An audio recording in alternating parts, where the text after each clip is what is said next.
Okay, freshly back from blackout. Seems that seems like everyone decided to relabel their trainings after AI and um, red teaming. Just a small note. The training is not really red teaming training unless you talk about indication of compromise, indicators of compromise, um, operation security, and you're giving everyone the ability to actually help the blue team, because red teaming is actually the old school of hacking.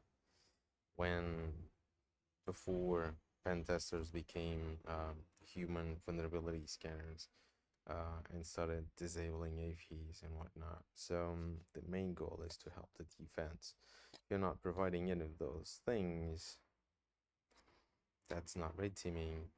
It's just plain pen testing. Let's talk about CrowdStrike. Now, since CrowdStrike, big screw up, a lot of things have been said. We've seen a lot of posts, and finally, the report came um, with their root cause analysis, and now we can take a look at that. Now, we all had our suspicions about the true issue, the true nature of the issue. Spoiler alert, it's not the development's fault. Really is in those cases. Most of the time, the issues is around management and poor uh, planning and quality control. And that is only that only happens when management is not effective um, and does not seek for quality to be produced. Now, let's take a look at the report. I've isolated a few things in it um, just to make my point. So let's start with the first paragraph. In here, we've been told that we have a non-technical document that describes the technology. We're talking about the technology that collects information from clients and aims to provide as close to real-time protection as it can get. Um, so it's going to work with the information that comes from their sensors. Also means that they don't have much time to come up with updates, which is not a very good start.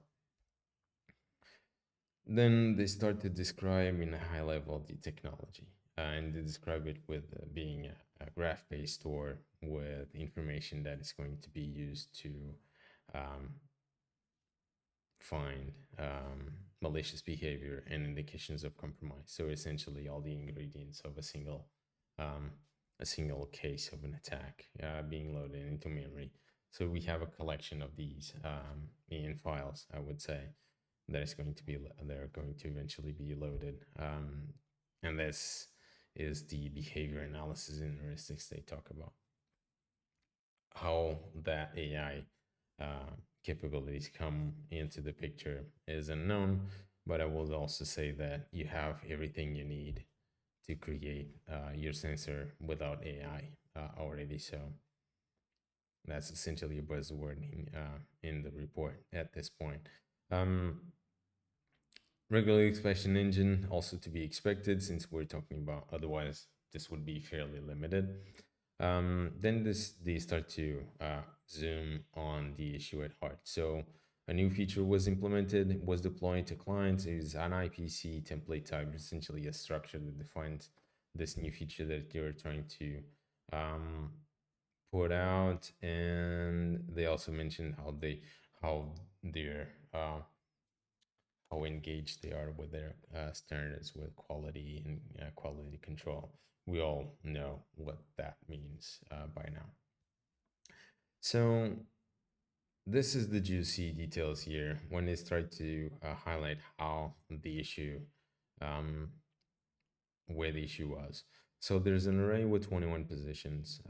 Actually, it might be 22, but the 21st is wildcard. So we have a fixed entry array. So it needs to be this big. And when the system tried to access this last position, which is expected to contain a wildcard, it ran into a out of bounds read because the data that got loaded only had 20 data for 20 entries. There's only one way for this to fail, to evade quality control and build validation and testing. And that is if your data that you use for testing does not complement any error conditions. So what we have was not a mistake. What we have is a quality control issue. For a non-technical person, this report might seem like just a low detail on where the issue was in attempts to calm everyone down. But the reality is, this shows a gross poor quality and poor software management capabilities. They also mentioned about the content interpreter, which is very interesting because these are difficult to implement. And considering that these are inside kernel memory, to me is interesting to know that this is the first time that we have issues like this um, on at kernel level for this product. Um, that's pretty much it. We have an untested feature coming into production and bringing down an interesting number of Windows instances. Cool. See you next time.